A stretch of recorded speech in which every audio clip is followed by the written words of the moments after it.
Welcome to the Vacation Races and Friends podcast, a podcast about events, travel, and the people who love both. Find more episodes at vacationraces.com.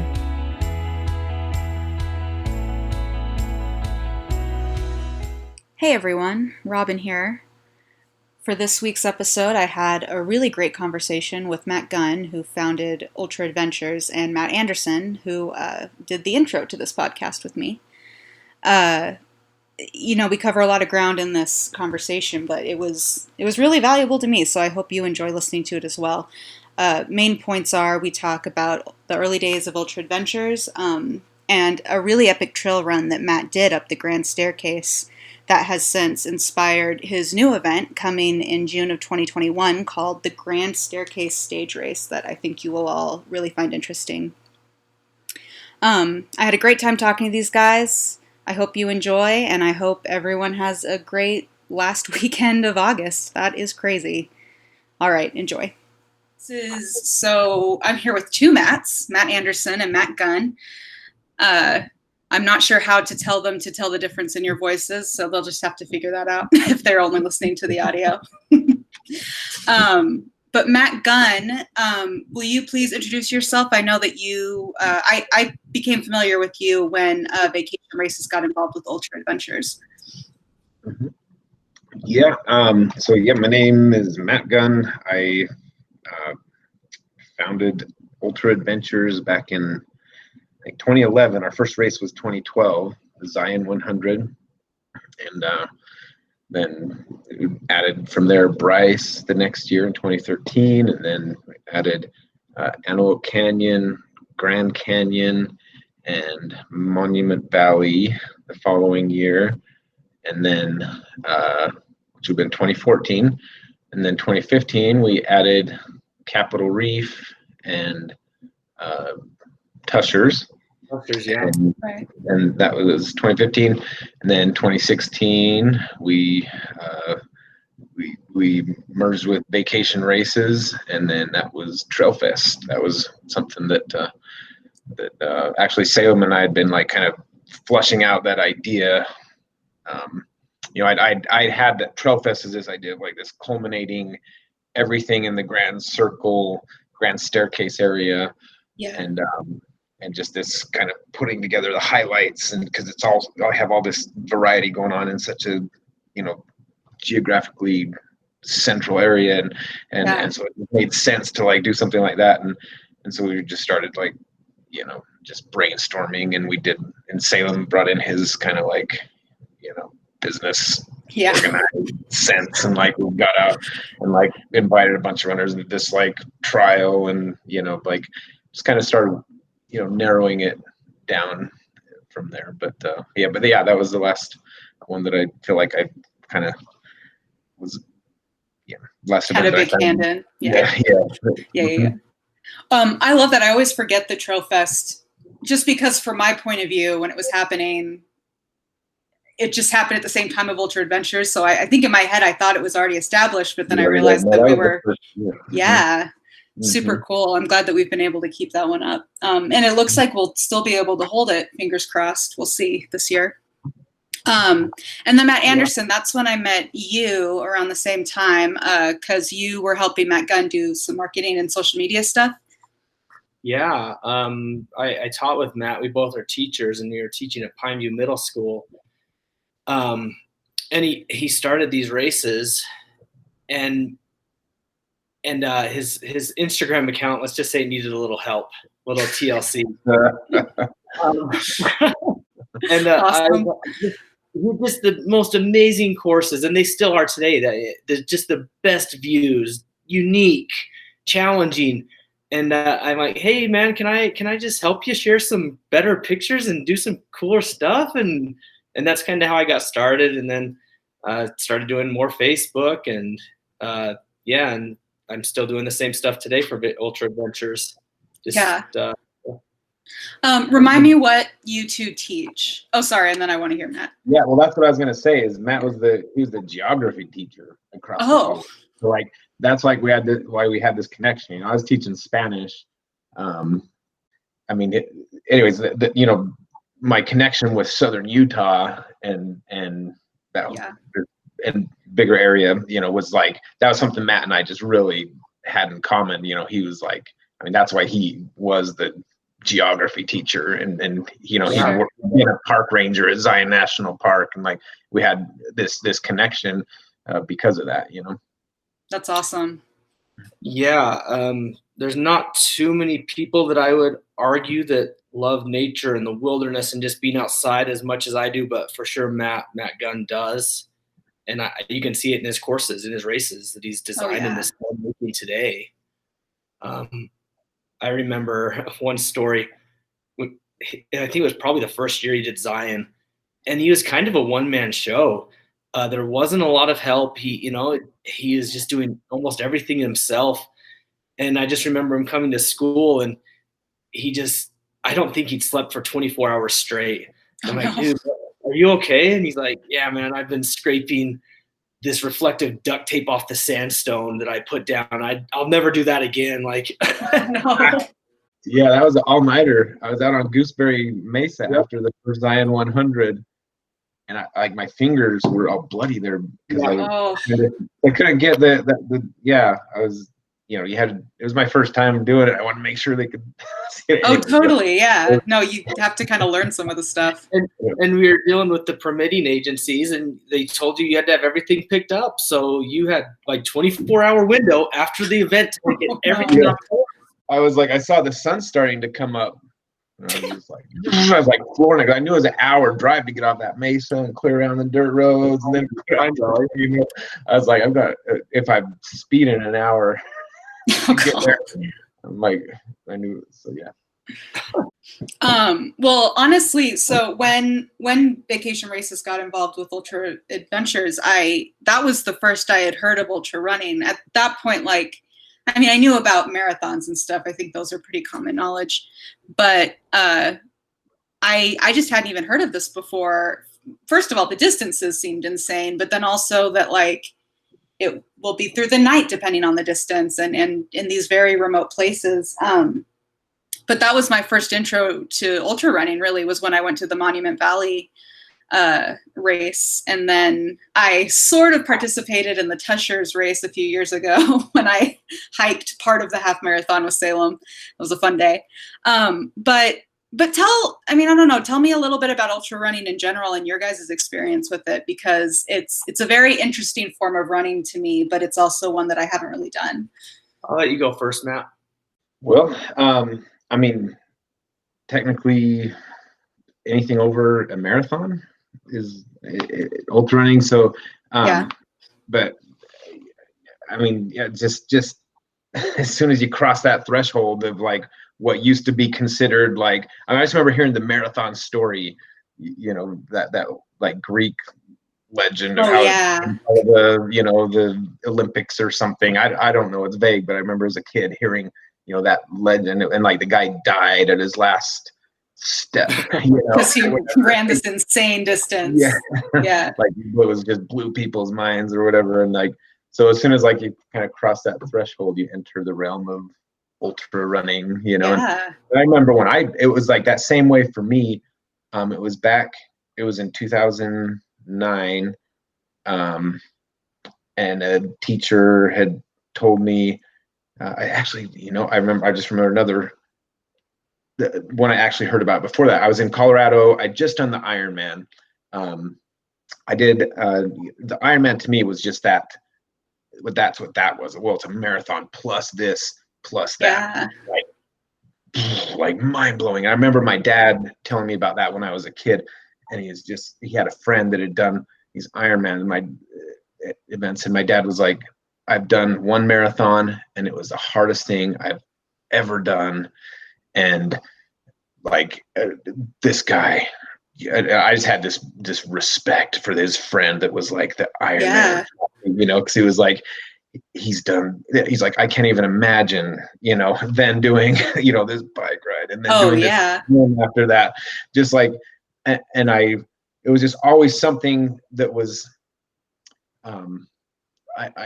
I knew about, and I thought, but I didn't think I could do it.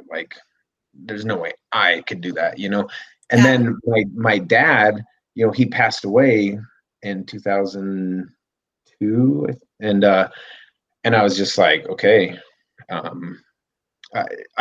in the back of my mind, I was like, oh, someday I'm gonna make Dad super proud, you know, and I'm gonna do this Iron Man, of course. and he's, you know, and that was, he had cancer, so I was like, start training for it. That was the thing that just pushed me over the edge. I don't think I ever would have, you know, I just would have gone about my normal, comfortable life. But then, you know, life events like that can have that effect on us. And I was just like, okay, I'm doing this, you know, for Dad. And then he ended up like passing away right in the middle of my training and everything. It was this like super emotional experience where I'm just like, you know, I did this thing that I didn't think I could ever possibly do.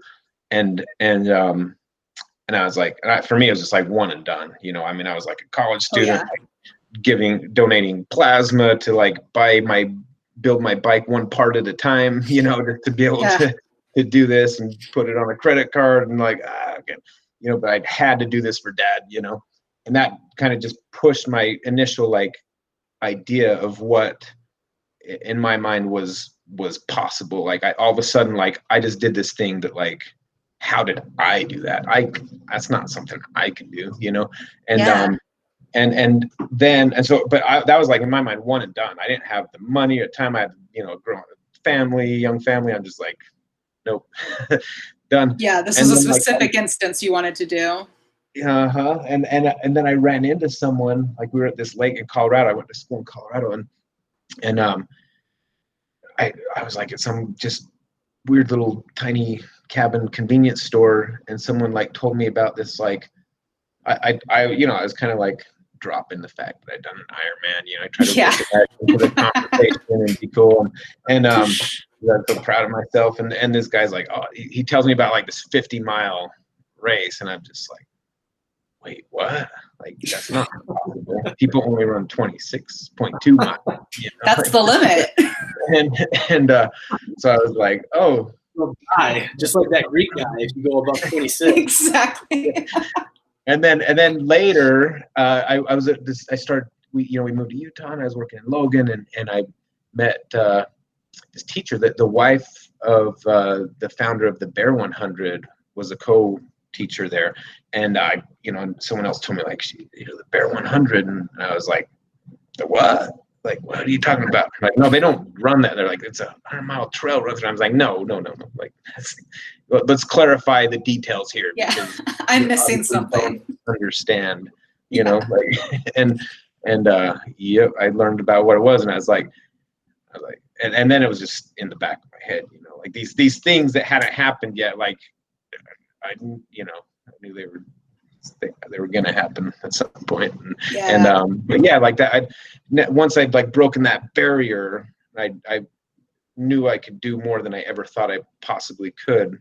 Then it just becomes, and that's where these limits are getting pushed now, like 200 miles or there's 500 miles. Like, what can we really do as human beings? Like, you know, well, that's kind of your new race that I'm sure we'll talk about here in a minute. Yeah, and for sure. Race that's 5 days and over what, like 150 miles, something in that area.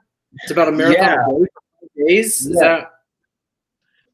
So it's a stage race, and I mean, there's a couple reasons that it's become a stage race. Originally, I still had the same mentality of like, what can we really do, and like, you know, just pushing farther, and I feel like that was just maybe a stage of like me personally, like. I feel like a lot of times people they just don't need more. They know I like running, I like being outside. Like, I feel like Matt, you're kind of that way. It's just always like, I've always been like, dude, gotta get you out. You're gonna run an ultra. You're gonna love it. And you're just like, dude, I like the outdoors. I like hiking. Like running. It's like, it's cool, but like, why do I have to incorporate misery into this? Sure. But it serves a purpose for some people. Like just because that idea that of I can do anything, you know. Yeah. That once I especially once I did that 100-miler, just completely proved to myself once and for all, like I literally can do anything I put my mind to. And some people already know that. Like they already have that self-confidence. They don't need that, but I didn't have that, and that's what kind of gave that to me. That's why the ultra community, just being part of it's so contagious, because you see so many people overcoming that barrier. You see them pushing through the hardest thing they maybe have ever done and coming out the other side stronger. And it's contagious just to be around that environment, to be at these events. This stage race, I'm sure Matt's stage race is going to be crazy. Just that same experience, people doing really, really hard things that you didn't think you could do. It's a contagious thing. I said that a few times, but it really no, but I totally know what you mean. Yeah, I mean, you at Monument Valley, I mean, just seeing what these people these runners are going through, and how supportive of each other they are. Like, I've been on other courses, and people aren't not supportive. You know, you're supportive of people, but like the actively telling people that they're doing great, even though they're coming back from where you're headed. I mean, it's just very interesting. And not only that, like a few years ago at our Bryce event, we had record heat, water flow, and we had people. I have a friend now on Facebook. He passed out on the side of the trail.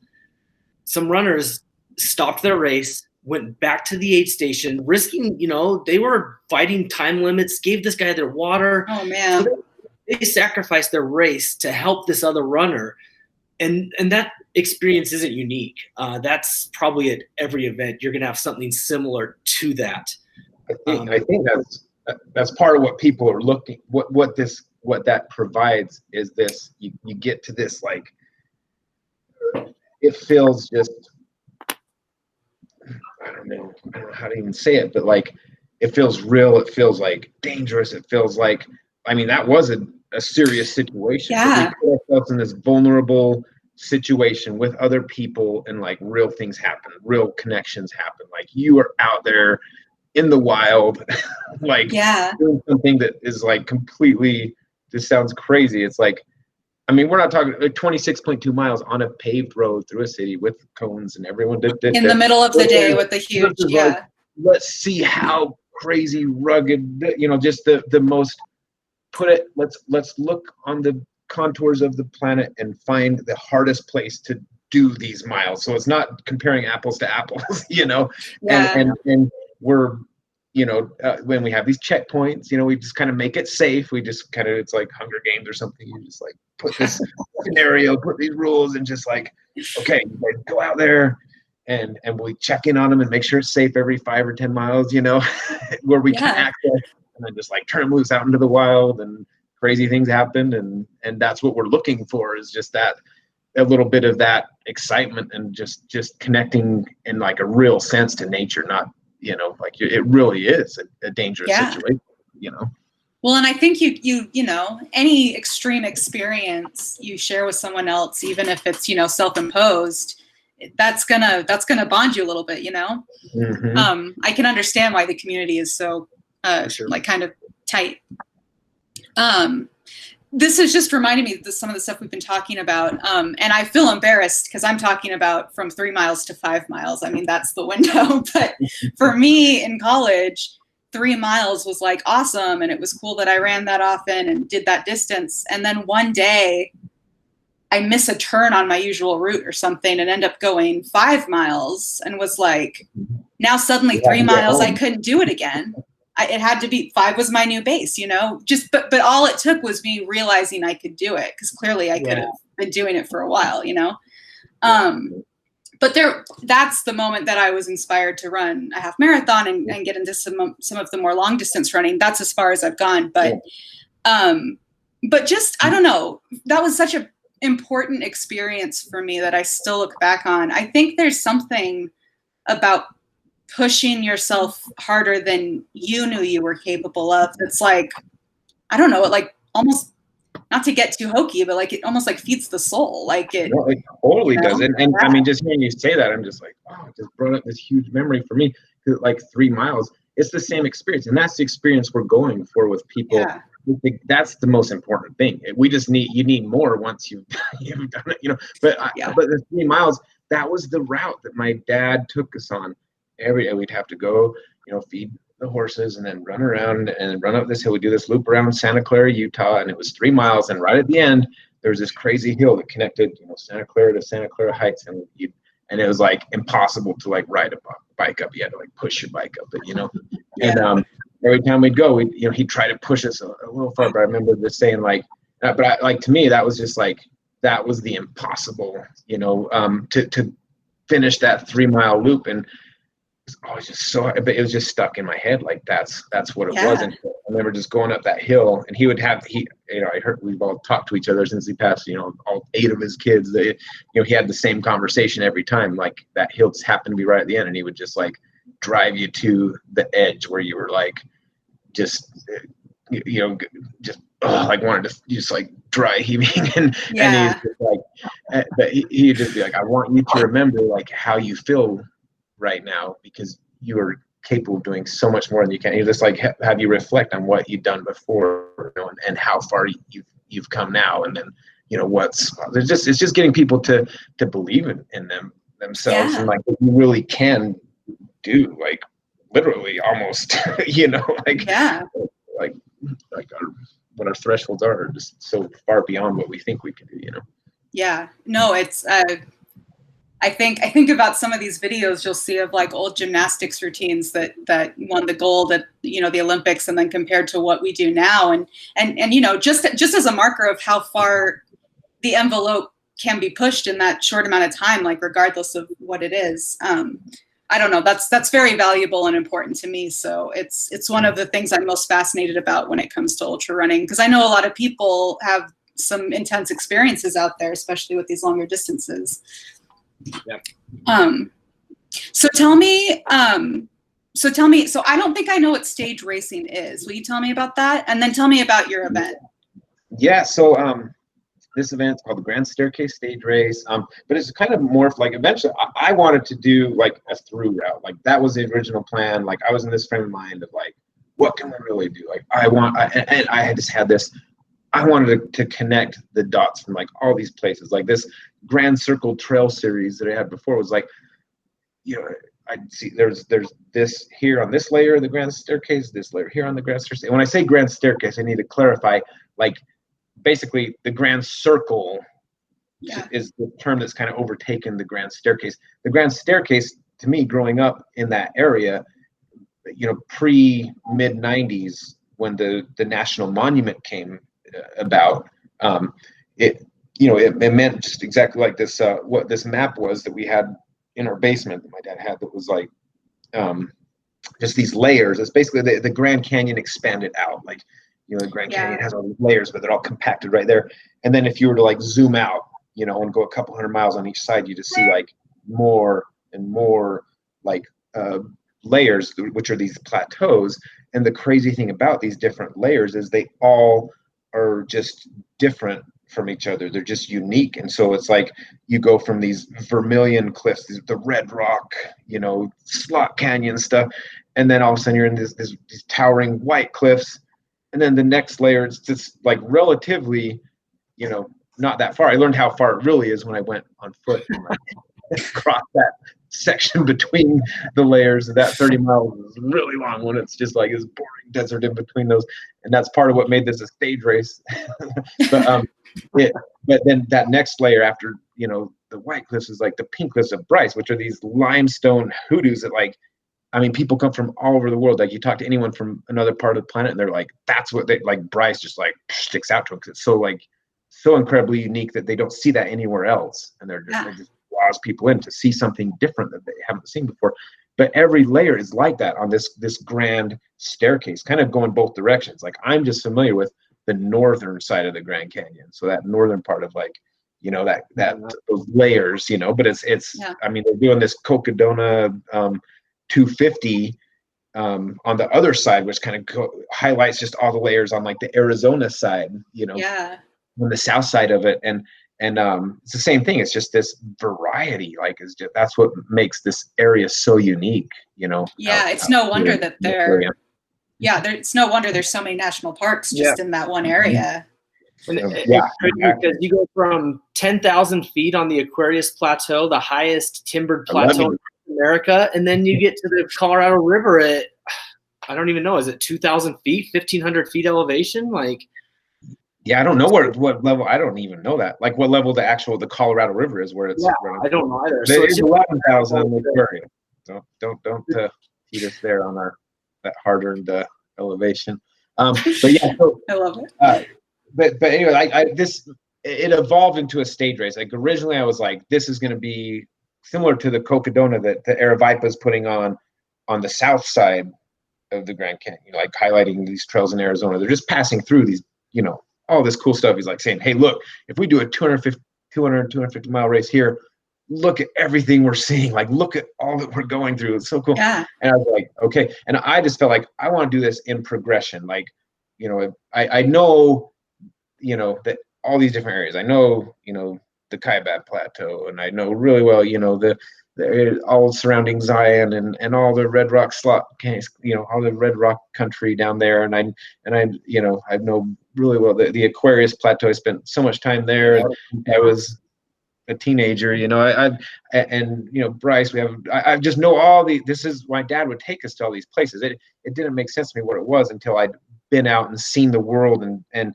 I'd seen so many amazing things throughout the world, but like this just has so much variety packed into it, and that was when I realized, oh, that's what makes this special. That's what makes this area so special. You've got really cool mountains, gorgeous, like the Aquarius Plateau is like just stunning, just aspens for miles and miles and lake after lake after stream after stream after, but that's you find that all over and beautiful stuff like that. But then to have it like just juxtaposed right next to like with something so just contrasting, Yeah. Like, oh, yesterday I was on those pink cliffs, so I just didn't want any of that to be lost. So there's a few things that like helped this like develop this idea develop was just like, I want people to like see it all. And like what you lose when you're doing point to point is like, dude, and what I've learned is you stop caring like about anything once you hit that pain cave, that misery. And you're just like, it just becomes, it's you versus you. And that's what it's about. It's about that journey, and it's about, and but I'm just like at a different point in my life now, and I want it to be about enjoyment and having fun and like taking it in, and I don't want anyone to miss it. So how can I frame this in a way that nobody misses like every part of this? Because you don't know when they're going to see that. What time of day is it going to be? Daytime? Is it going to be nighttime? And then you've got these big sections in between. So I actually did the whole route. Like last summer, I did crazy. I did. So it was like ended up being 220 miles. It's supposed to be 300 miles, but they did these controlled burns on the Kaibab Plateau. I had it all planned out. I'd gone down and scouted it and like had this exact route. And then I went to go do it, and I put my food and water drops all the way along, the way I was just going to do this like self-supported, like I didn't want to bother anyone else. I was just like, this is about, just me doing this thing that I've wanted to do for so long. And so I start from, because I came from the north. I live up north now, and and so I like put all my drops, and I'm going south, and I go to start on the rim of the Grand Canyon, and I get close, and then all of a sudden it's just like smoke was just like everywhere, and they just had roads closed off, and it was like, oh shit, like like this means so much to me, and I just spent so much time like getting the exact path I was going to take like through there to make, because I wanted to like, I was like, if this went well, I was going to make it an event. And but I just was like, okay, I just had to at that point say, okay, we're going to cut it short. I'm going to start at Jacobs Lake and just basically descend off the Kaibab Plateau, and then cross this big desert gap between there and the Vermilion Cliffs that are like kind of sit behind Kanab there, that layer. But every time I was between layers, like whether it was between there, Vermilion Cliffs, or Vermilion Cliffs and the White Cliffs, or the White Cliffs to Pink Cliffs, or the Pink Cliffs to the Gray Cliffs, or the Gray Cliffs to the Black, it sucked. Like, I mean, it's relatively close. Those things are sometimes blending together, but I mean, usually there's a gap, 20, 30 mile gap between those layers, and it's not that awesome. I don't know. It just made sense to like, like divide it up. Yeah. And I had my friend there with me. And that's the other thing is I couldn't do what I thought I was going to do. I'm like, this is, this challenge I'm going to do that I've always wanted to do. Didn't start off on the right foot. By the end of the first day, I'm like, this is stupid. Why am I doing this? And oh yeah, totally.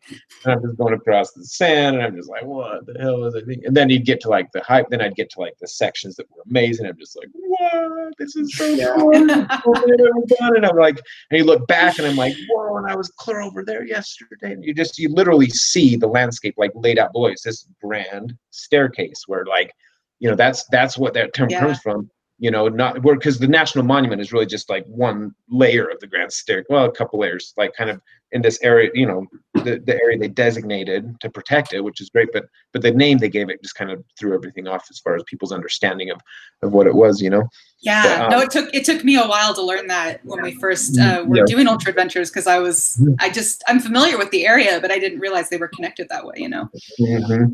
Yeah, so I mean, I ended up doing the whole route, but along the way, I was just like, this is so hard. Like I had this pack that was just like super heavy to carry, my bivy and pad and bag and enough water to make these huge gaps and just all my calories and everything. And it was just like, and then, but my buddy Tony was like, dude, I'm coming to help you. I'm like, all right, man, whatever. And then like about over 100 miles into it, he was just like, he just shows up and surprised me on the trail. I was just like, oh, like almost crying and like joy of like seeing someone like, and it's literally like out in the middle of nowhere. He'd like help mark the Bryce course before, so we knew it. Cause like you don't see anyone out there. Like years and years of marking, just being out there so many times, so many miles of trail. It's like I literally like can't remember seeing anyone out in the area where I ran into him. All of a sudden he comes around the corner with his 2 dogs, and I'm just like, whoa. It's just like the perfect like moment where I'd been going for over 100 miles already and was just like, can I really do this? And then my wife ended up coming down, like being like, I want to be there to support you. And so like, but then like everything just like turned at that point. And I was just like, realized how much of a part of the experience, just that human connection was. And like at the end of the day, like if I had that to look forward to instead of just like setting up my bivy on the side of the trail, like it was like it gave me a goal to go towards, and then I got there and I just just like have a beer and just enjoy that time and talk and just like but then all of a sudden it became so much more enjoyable because I could actually run. Like they carried my stuff, Oh, like awesome. They would shuttle ahead to like the next. I'd tell them go to this checkpoint, and then they'd be 15 or 10 miles down the trail, wherever, and I could actually run because I could go light, and just enjoy it. And I just started enjoying it so much more for so many different reasons. Like I didn't have to like put in all these miles during the night. Like I could, and I was just like, hey, what changed here? And that's how I, said, and Tony was like, dude, this has to be a stage race. People want to connect. What these ultras, they're awesome for like that personal journey, but for people connecting, like, no, I mean, you guys look at Trail Fest, like what happens there, like the way people connect, versus during an ultra. Like I always wanted those 100 milers to be like this awesome party. I remember like the second year at Zion, we'd like, have my friend's band play, and I'm like, oh, we'd go to like Zion Brewery afterwards and have the awards, and like, people are just hammered. Like two people go out there just like this. It's not the environment. You've just destroyed them. Like you're not. Especially because of your courses, like you said, you want them to see everything, the best sights, the most spectacular viewpoints. So you'll take them up this 1,000-foot climb just to turn around on this out and back to come back down. And so, I mean, even more than other races, like they were just hammered on those hundreds. And you do lose some of that connection that you're talking about. And even like a 50 miler is the same way. It's just like, I mean, I guess there's guys pushing it, but I mean, there's very few people that are in any mood to enjoy people, after that much that we're going through something that physically that challenging. But for people, I mean, for me, it was like, okay, that in that 20, 30 mile range, and all it's kind of, and the reality is it's hiking. Like, don't let running scare you away. If like everyone's hiking on these things, you can't run in the rain. It's crazy. It should probably, the term should be different, because running is like so. It's just doesn't seem. It has a different connotation for what you're doing. Yeah, because there's some running at certain times, and some guys can run. Like some people are, like elite. Some people pushing the limits, and they are. But that's a tiny select few. But you look at like basically through hiking, like on any of like the long trails, and how many miles people put in a day, and like 20 plus mile, like that's reasonable. You can cover that much time in a day. Just keep moving, just keep making forward progress, like going forward, pushing forward, and you'll make it. And you get there, and when you get there, we're there to welcome you. Like, we're there, it's just like we receive you, like you're in the state of mind where we can just like, that food tastes 10 times better. Oh yeah. That company is like, you're 10 times, everything's just like so much better when you're in that like depleted state. You just appreciate things so much more. And so it's a perfect opportunity to just bring people together at the end of the day and have this experience. And I finally, like, it clicked for me. It dawned on me, like this is what this needs to be for, it just makes sense. It's just like, and to me, it's this ultimate like stage race that goes, just the variety, like yesterday, and you still look back and say, yesterday I was there. You still can like physically see, there's that step, 50 miles behind me. I was down on that yesterday.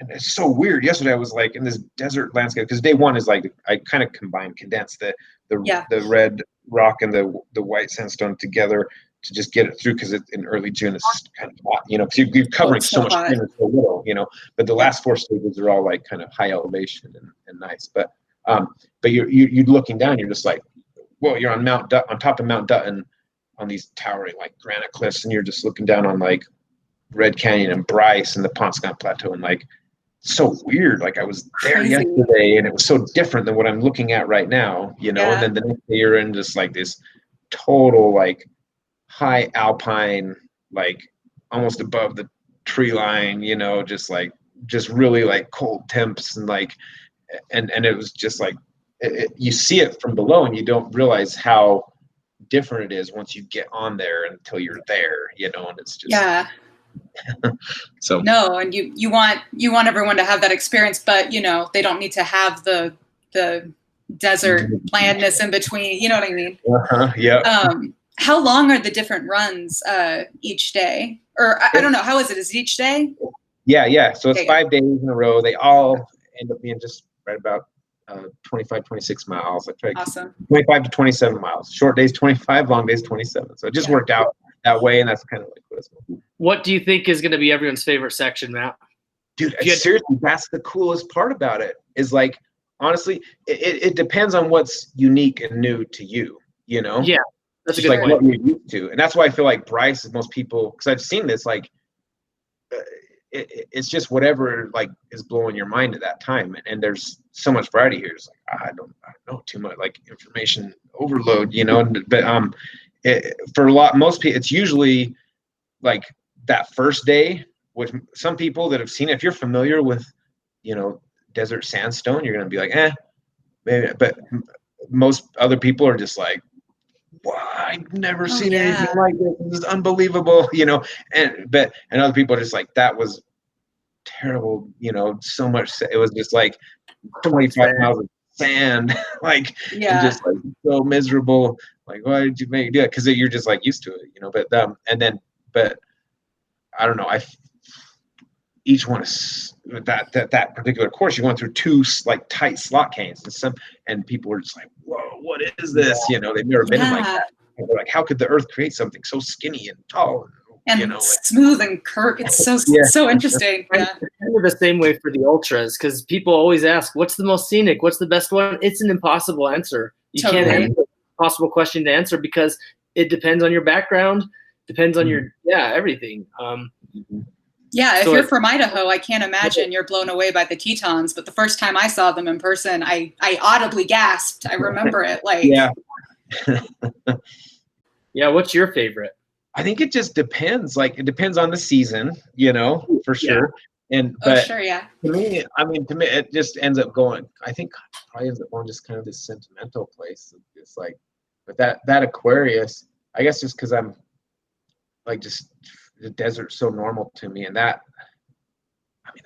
that's always part of me. But that Aquarius Plateau is just, I'm always blown away how beautiful those mountains are, how lush, and just they seriously is like as pretty as any mountain trails you're ever gonna go on, and you're literally just looking down below you over like the Escalante Desert. You can see Zion from up there. I mean, you can see like you said, everything from up there. For me, the Aquarius, it's the water, because living in the desert my entire life. I mean, we have the Virgin River, which I mean that's one of my most treasured spots on the planet. But you get on the Aquarius and there's water everywhere. There's streams, there's lakes, it's just crazy how much water is up there, and it's so different for me that you're right. It's spectacular. Yep. Wow. And then you travel just like seriously, not even far. Like you travel down to like, just down to Boulder, and it's like what? It's like white sandstone cliffs all around you. And like the coolest like desert canyons that are blowing your mind. You're just like, I took my family to Boulder when school was out because of the COVID, and we stayed a couple nights, and one day we went up into the mountains and we caught the tiger salamanders that you told me to at Lost Lake. Long way. Then we hiked into Scout Lake because my daughter's name was Scout, and she thought that was pretty cool. She's 4, so she was pretty excited about that. And then the next day we were in the canyons. Like you said, we were down at Upper Calf Creek Falls, swimming in these deep 13 to 15-foot swim holes in the desert in the sand rock canyon, just amazing terrain.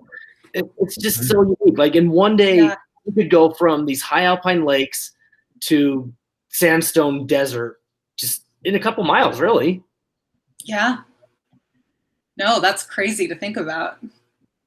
And I mean, and just the uniqueness. I mean, I don't think I've ever actually considered this before, but really, even if you just take Bryce and Antelope Canyon, those are very similar in some ways, but extremely unique, Yeah. Very interesting. What's the name of the event? I don't think we've said it. We should probably say it. The Grand Staircase Stage Race. Grand Staircase Stage Race. Creative. Yeah. What's your website, Matt? TheGSSR.com.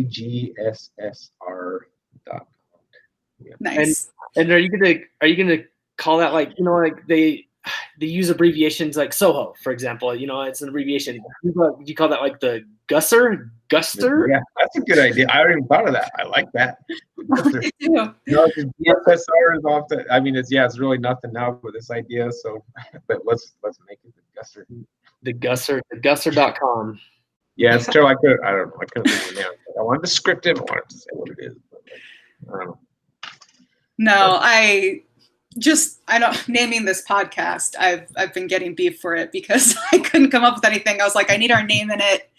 I don't know. And then I came up with Vacation Races and Friends podcast, and I already hate it, and everybody hates it. So we're gonna have to figure that one out. Yeah. No, and we'll include a link and everything into that. Tell me when is the event? It's June 7th through 11th of 2021. Okay. So it's like Monday to Friday. It just made the most sense to put it in 5 days. I mean, it could easily be extended. It was going to be 7 days, and I'm just like, okay, this is like a highlight. I just want to make it like pow every kind of step count that we can, like considering the access that we have and just the camps. It's just important to me that every day we finish at the campsite. I want people to be there to cheer in that last runner, and then it makes it so there's no time limit either. Like they can come there, go to sleep if you're, but everyone's there, and then you just, you come in. But it's open and available to anyone that wants to do it, because we're literally camping at the finish line. It's really cool. It's made us get creative with like how we do things, with these like, we're taking like 1 gallon of water showers with these cool, like innovative, like little sponge showers. Everyone gets their own sponge, and it's amazing what you can do with like limited resources and stuff. And and these little cot tents that are just, because we have to be able to fit people in a smaller space. And so there's like, everyone gets like this 30-inch by 78-inch space, but it's actually really awesome because it's totally enclosed. We don't need extra space, kind of like a tiny homemade tents, but you're up off the ground. It takes away the unevenness, because that's the other thing. It's like, I can't get found a solution, and I think like it's actually going to be great. We're just going to be like hanging out around the campfire with the guitar, and we've got like a brewery coming that'll be there with rad every night. It'll just be just a time to really connect, and which would be half of the. Well, are Toby and your kids making pizzas though? Because that if they're making yeah, they'll be there for. That's kind of like the in between. Some people are going to be finishing at like noon. Sure. And then dinner's not until like 6, and so but yeah, like just have like the grill and the pizza. We have like all these like little pizza ovens left over that we still own. I'm like, okay, finally gonna use those. Like always been telling me to sell them for a while. All these extra propane tanks and pizza. Awesome. They're only gonna get used. Like, but yeah, you just make yourself a pizza if you're hungry. Hang around until dinner's ready. It sounds like you're really getting the best of like something difficult and something that pushes you, but also like the human connection, like not wearing yourself out to the point where you can't have that as well, Yeah, that's what I'm hoping for. I was looking for. It's been good to have this amount of time, just kind of I've stepped away from the industry and just like really been able to like, okay, I'm going back into this like on my terms. I'm just going to do it. Like, I want to, just once a year, exactly what I want it to be. Just doing taking a little, and because I'm only doing it that often, I feel like I can just add, just do it just exactly how it being, and the way that's going to bring value to you as well as other people, And the distance, I feel, was part of that, where it was like, okay, where is that sweet spot? And that's what I realized this last time I went out there. So I've run it twice now, the course, and this summer I ran it twice, like just the stages, and initially the last 2 stages on the Aquarius, I'm like, I was like, I love the Aquarius too much. I'm not cutting out any of it. We're doing 70 miles because you have to start from the bottom and climb up, and we're just following the Great Western Trail. It's so awesome. Like, I don't know which part I'd cut out, but once I got out there and did it, I was with Steve Adderholt, who founded the Ragnar Trail Series, and he's the RD for the Cocodona now, for that 250 miler that I was talking about, and he was out there with me and we're doing it together, and he was giving me all kinds of great feedback. We got to those last 2 days and we're just like, dude, this isn't awesome. Like the beautiful to see what it is, but like it's just too much. It doesn't matter how gorgeous, how cool it is. And so like it's like, hey, how can we? And then so we just trimmed out like that. I just wanted to make it awesome, and then so we cut out and logistically it didn't change anything. Like we had to. I was like, okay, I want to make sure we're finishing at the same, where the runners finish at the campsite, and so we cut out the climb up onto the Aquarius Plateau, which really weren't the best miles, but before my mentality was like, you have to earn this and do it yourself. Yeah. Climb up onto that plateau. Like, no, now we shuttle you up an extra 10, 15 minutes, not much further, just an extra few miles from like where we're already shuttling you, and we're going to drop you off at 10,200 feet right up at the top, and you're just going to be like, boom, like right into awesomeness. And then just so we cut it down from 35 miles to 25 miles basically on those last 2 days. And then the next day it just worked out awesome. So we camped still at this amazing site. And instead of like getting up and starting right there, we cut out those first like 11, 12 miles. But it also, what it does is you're right by like Hell's Backbone. So the runners, then we shuttle them like over Hell's Backbone that morning. Oh my gosh. Riding like right in the morning, driving over Hell's Backbone, which is just this remote road, like this dirt road that goes over this crazy bridge. You're just like, how these people build this bridge with 1,000-foot drop off on both sides. It's bananas. Awesome. So they get to see that as part of their little shuttle to get them out to where they're going to start just down trail a little bit. But then it just puts it so that it's, within reach of anyone. Like literally you can walk this, you are going to feel like you're going to tap into that part of you that's just like, this sucks. Like this is hard. Yeah. And you're really pushing yourself, and you feel, but you have the ends in sight, and you get there, and you still, you rebound pretty quick. You're like, oh, I feel good. I'm ready to hang out, ready to have a good time. Like but that 35 was like, I just want to go to bed. Just a little too, yeah. A little too much. It's an interesting experiment that you're doing, because some of the industry, it seems like they're doing the opposite. They're just getting longer and longer events. I mean, you see more 200 miles springing up. Maybe not longer, but there's definitely a movement toward more 200s. So how far can we push ourselves? Yeah, I'm interested to see how yours turns out. If I were to run any event, it would be yours. I'm there for enjoyment and to see some awesome stuff and human connection more than to kill myself to say I ran 200 miles. That's just me, though. I get there's other people. Yeah. I mean, there's something for everyone, for sure. I'm jealous of you that you're in that place. Like, I feel like I'm finally getting there. Just that, because before it was just like reflection of like what was driving me, and like I wanted to enjoy life more and be in a better place, a better mental state, where just like I don't, because there is that, it's just that balance of like what, I don't know. No, I totally get what you're saying. With some of us have learned lessons. We don't need to. Yeah. You're just like, if you're in a healthy, good place, like you're not searching for something to give you more, No, and I feel like there's so much, especially in I guess American culture is the only one I can really speak to, but this idea of like if you're not exhausted all the time, you're not working hard enough or something, and like that's something I've been trying to learn is like, you know what? Cut myself a break and have a good day, and I'm actually more productive than I was before, So I think you're right. I think it's a very valuable lesson to learn.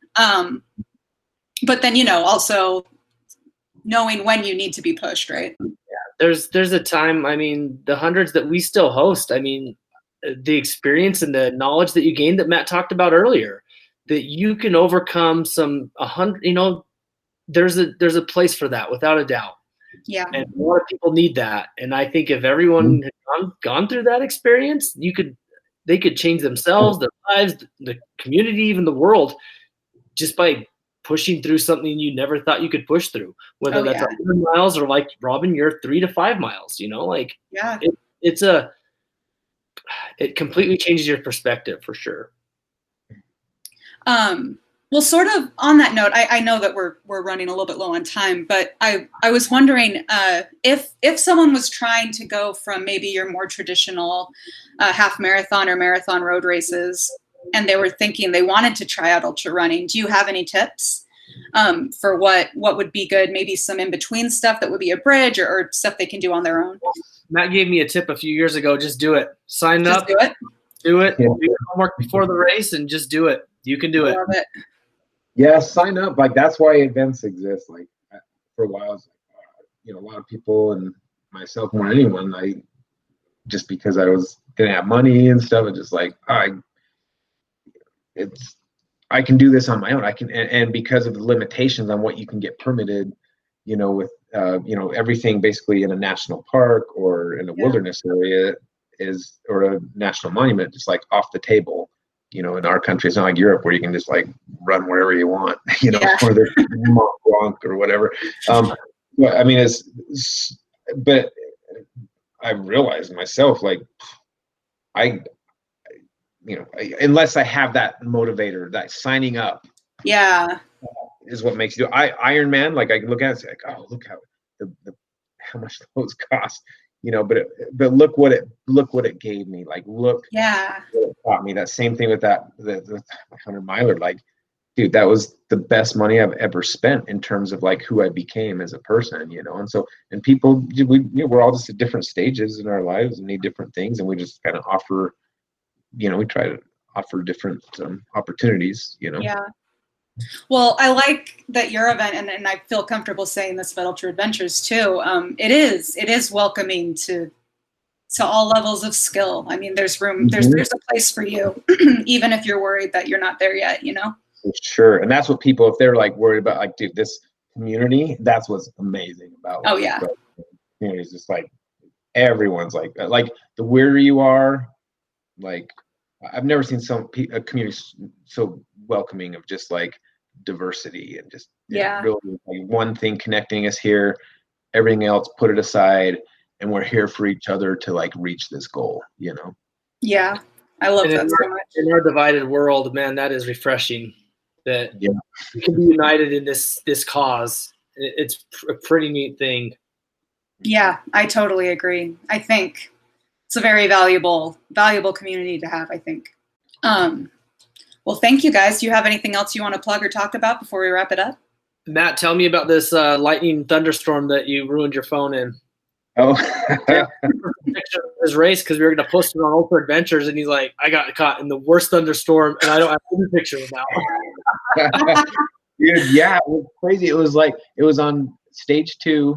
I was with Steve this last time we ran it. I was out there getting this. I met this guy who like does this crazy, awesome these maps that are like interactive, where you're like fly this drone every 3 miles and 1,500 feet, and get this panel and then stitch the images together. And so I just wanted to make kind of like Google Maps, like interactive maps. So I was out just getting this footage and wanted to run the course again. I just wanted to get it nailed down and trimmed up. And anyway, Steve and I were out on stage 2, and those thunderstorms in July just roll in every afternoon. Oh yeah, crazy. We were watching it like for hours, just like zigging up. Boy, where's it going? Where you could see just those thunder clouds, like they always just kind of get sucked to that same spot along the rim of the plateau, and just like you feel like you're gonna die for a few minutes, and then it's okay.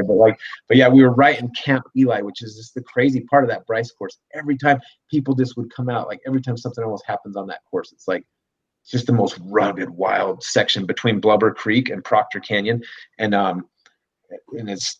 Yeah, that's where we're in Camp Eli, and that's where I remember one time I fell down, and like I was all alone, and I just like my pinky just like did this like 90-degree turn, like I had to like pull it out myself, like I just like went back into place, and like that's where the bears always are. Like every time I ran the Forest Service, they were like cutting out trees, and they were just like, they're telling me how.